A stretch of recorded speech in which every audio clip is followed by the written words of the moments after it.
Hey everybody. So this is going to be chapter 2, describing data, frequency tables, frequency distributions, and graphic presentation.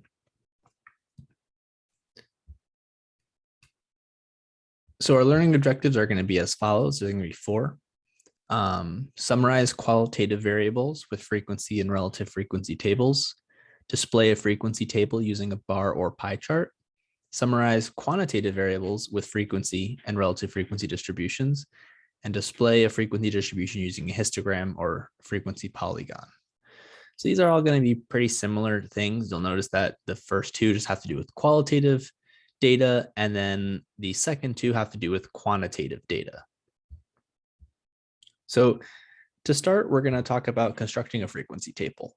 So a frequency table is pretty much just a bar chart or counting up the number of observations or elements or respondents that happen to fall within each category.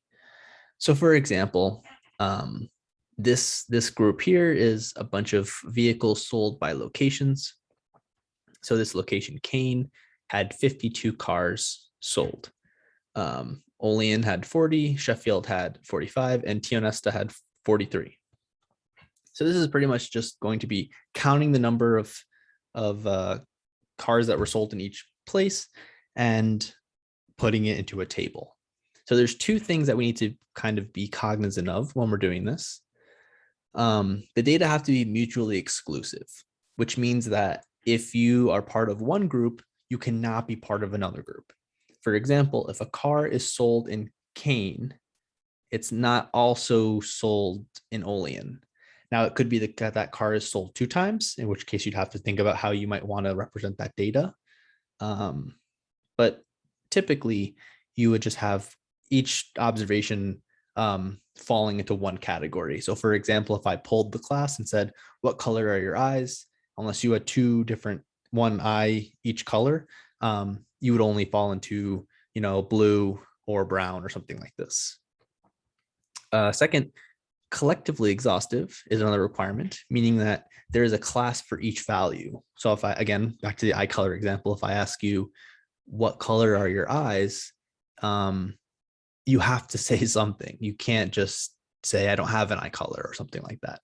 So they have to be mutually exclusive, meaning you get each one have only one category, and collectively exhaustive, meaning that every single observation or respondent, whatever, falls into a category. Okay. So to construct a frequency table, we're going to sort the data into classes. So eye color or location of the car sale, and count the number of each in each class and report as of the class frequency. If we want to convert to a relative frequency, what we want to do is we want to divide each of these classes by the total number of observations. Why would you do this? This gives you a percentage instead of a count, which is especially helpful when you're comparing stuff from different states or different towns or different places or even different years. For example, if I wanted to know the number of vehicle crashes in California versus Virginia, I might say, okay, well, there were this many crashes and this many of them were people who are speeding. Well, the number of people who are speeding doesn't necessarily give me a great sense because there are so many more people in California. So rather, I'd want to look at it as a percentage to make it more comparable. So relative frequency versus frequency is the only difference is that you're dividing, you're making it into a percentage instead of keeping it as a raw count. So here, if we were in class, I would ask everyone what the color of their eyes are, and then I would then make some plots and stuff like this, but we'll skip that for now. Okay, so a bar chart, this is essentially that relative frequency that I was talking about. So if we go back to that other table where Kane had sold 52, Olean had sold 40, and so on, this is pretty much just visualizing that data. So in the beginning, you might see 52, you might see 40 and think, oh, those are very different. But if you actually look at it here, they're actually pretty close.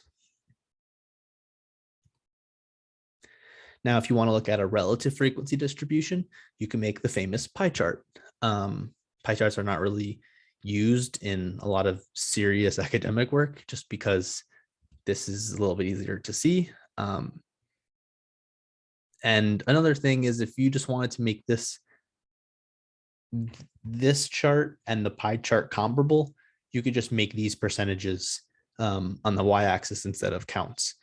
It would probably make more sense, and you can avoid using the pie chart altogether. But if you wanted to, you can use this pie chart to kind of show what percent of the data each category makes up.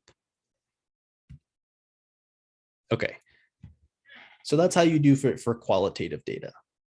For quantitative data, we're going to want to do something very similar, but this is going to be a little bit more tricky because we don't have dedicated classes already made up for us. Rather, we have to be the ones that kind of invent these classes. So, for example, making a frequency distribution according to the book is going to be a 4-step process. So if you have a lot of data, I'm going to say this as a caveat. If you have a lot of data and it's all like integer values, meaning that there are no continuous measurements, like if there are continuous measurements, then you're going to have to do something like this. If there are a lot of data like counts and stuff like this, then you can probably just go on and just plot a frequency distribution of each unique value. But I digress. We'll kind of talk about that at the end if you guys have questions. But so this 4-step process of coming up with a frequency distribution of actual numeric quantitative data. So this first one is going to be decide on the number of classes you have. So for example, let's suppose I have the number of, I have ages of people. So I go to a polling booth, people are voting, and I ask them how old they are. So they're gonna range from 18 to say 80, right? So we have about 60 years worth of data in between there. And the first thing I need to decide if I want to make a distribution of seeing who's voting and stuff like that, what that shape of that age distribution looks like, I first need to decide on the number of classes. So I can make a frequency distribution of one class, and that's just going to be one giant bar in a bar chart, right? That doesn't really make sense to me. I can also have 60 individual, or 62, because it's 18 to 80. I can have 62 individual things, and that might give me some sort of shape. But if I only have like 50 observations, you're going to have some age groups that are 0. It's going to look all funky. So rather, you want somewhere in between 1 and 62, right? So depending on the number of data you have, the amount of data you have, you're going to want to decide the number of classes. So we'll talk about that in a moment. Number 2 is we want to determine the class interval. So these two things kind of go hand in hand, where, you know, if we have one class, obviously our interval has to be 62. If we have 62 classes, obviously our interval has to be 1. So on, if we have 2 classes, obviously we're going to want to have 2 groups of 31 length. You know, you can just kind of visualize it in your mind in a plot. But again, we're going to have to come up with some sort of mathematical formula, for lack of a better word, to do this interval given the number of classes we come up with. So number 3 is going to be set the individual class limits. So even though we know that the class should be maybe 5 years in width, we want to set, okay, it has to start at 18 and go to plus 5 would have to be 23. And then it would have to be from 24 to 29 and so on. And then the final step, you'll just tally the data into classes and then determine the number of observations in each class. So that's where you're actually getting the frequency distribution. Okay, so for step 1, they give us a bunch of data here. It's 180 observations. So that's a pretty large number. And we're going to use something called the K equals, we're going to use the 2K greater than N rule. So what you're going to do is you're going to take your calculator and you're going to do 2 to the K greater than n. So n is going to be 180, and you're going to have to just keep incrementing k by 1 each time until that number is bigger than n. Once that big number is bigger than n, then you're good.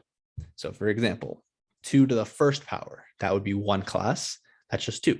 So 2 is not greater than 180, so you have to keep going. So 2 to the second power would be 4. 2 to the third power would be 8. 2 to the fourth power is 16, 64, 128, or maybe it's 256, something like this. Anyway, they do the math here, and k is going to be equal to 8. So at k equals 8, 2 to the k is indeed greater than 180. So that's the number of classes we're going to come up with. Now, for people who are a little bit more mathematically inclined, you might do something where you set this as an equality, right? So 2k equals 180. And if you are familiar with logarithms, if you take the log of both sides, you know that you can then bring k in front of the log. So you'll have k times log of 2 equals 180, equals log of 180. Then you'll have k equals log of 180 divided by the log of 2. If you solve this, you'll get some value like 7 point something. Just round that number up all the time. So there's a little bit different of a formula, but it uses logarithms. So I guess the book is staying away from that to avoid using logarithms. But if you have questions about that, or maybe if you want to see that on the formula sheet, I can put it on. Okay, so point being, there's 8 classes in for this data. For a data set of 180, you would have 8 classes. Okay, step 2 is to determine the class interval. So this is going to be the width of the your intervals. So the way to do this is just take the highest value minus the lowest value and divide by k. And then we're going to round up to a convenient number. So this number can be whatever happens to be convenient. In this case, they take the highest number, which is just over 3,000, and they take the lowest number, which is just under 300, and they divide by 8, they get 374.75. So they're going to use an interval of 400. They're just going to round up. So again, this is, so now we have both our I, which is our interval, and our k, which is our number of classes. So our k is going to be 8, and our I is going to be 400. So now setting the individual class limits, this is a little bit not mathematical at this point, because we're just saying, okay, what's like a nice low number that I can pick? So for example, the lowest number I have, if you remember, is 294. So if I pick a number like 300, I have data outside of the lowest possible bound. So that's going to be bad. I can pick something like 250, but then I'm doing 250 plus 400. It's not really clean. So the book is just going to use, So the book is just going to use 200. So 200 plus 400 is 600, 600 to 1,000, 1,000 to 1,400, and so on. So this is just for like ease of reading. There's no like hard and fast way to do this, but this is a quick and dirty way. So step 4 is then going to be tally the data into the classes. So some guy had to go through this and say, okay, 13887, that's going to fall in this group, right? So that's going to be a 1 there. Go back to the second number, tally it up, and then keep going for all 180, and you'll get some sort of distribution that looks like this. So once you add these all up, this will be 8. This will be 11, 23, 38, 45, 32, 19, and 4. The sum is always going to be 180, or at least it should be. If it's not, then you've done something wrong. So in this case, you can already kind of see that, like, hey, if I flip this or if I rotated this 90 degrees, I would have a relative frequency, or I would have a frequency distribution, right? I would have that plot that we saw before, that bar chart, but this would just look like a little bit different because it's tallied. But you can kind of imagine, okay, it looks like the tallest point is here. That's obviously where the peak is going to be, or the biggest bar, right? and so on. So this is how you make the frequency distribution. Again, if you want to make a relative frequency distribution, just divide each of these numbers by 180. That's what they're doing here. They're making a relative frequency distribution. So 8 divided by 180 is going to be about 4.4%. All right. So remember how I was kind of alluding to rotating that table 90 degrees? Well, here it is rotated 90 degrees. And you see this distribution that looks like this.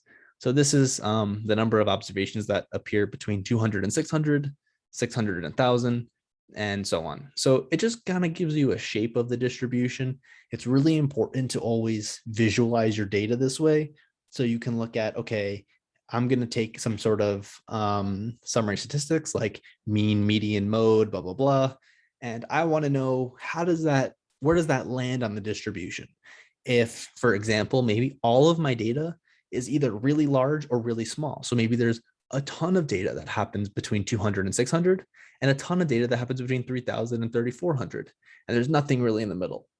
Well, if that's the case, and we can kind of already predict, the average is going to be right in the middle, which is not really a good summary statistic of the distribution, right? So you can calculate the average for any distribution, but it's not necessarily the case that the average or any statistic truly reflects what the distribution is.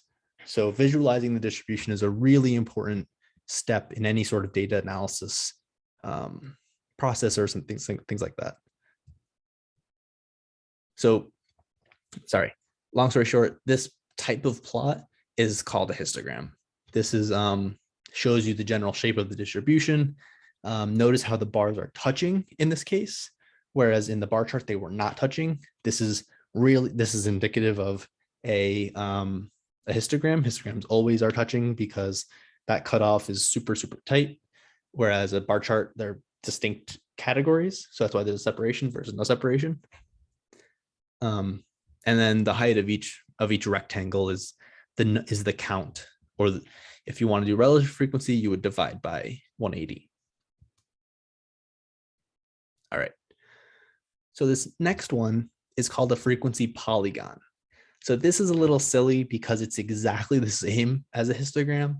Just instead of making bars, what they did was shifted everything over and then just put the height. So for example, there are 0 that have 0. There are 8 that are up to 400, right? Between 0 and 400. So they just kind of like put a dot here and put a dot here and connect them. That's all they're doing. There's really no reason to do this. If you have this, there's no benefit either way, right? This just might make it look a little smoother, but it's really the same exact thing. Okay. So now let's talk about cumulative frequency distributions. So there's a cumulative, and then there's this, which is just the regular frequency. So the frequency is just probability densities, or I'll use that word, probability density functions for each individual point. So for example, 0, very unlikely. 2,000, very likely.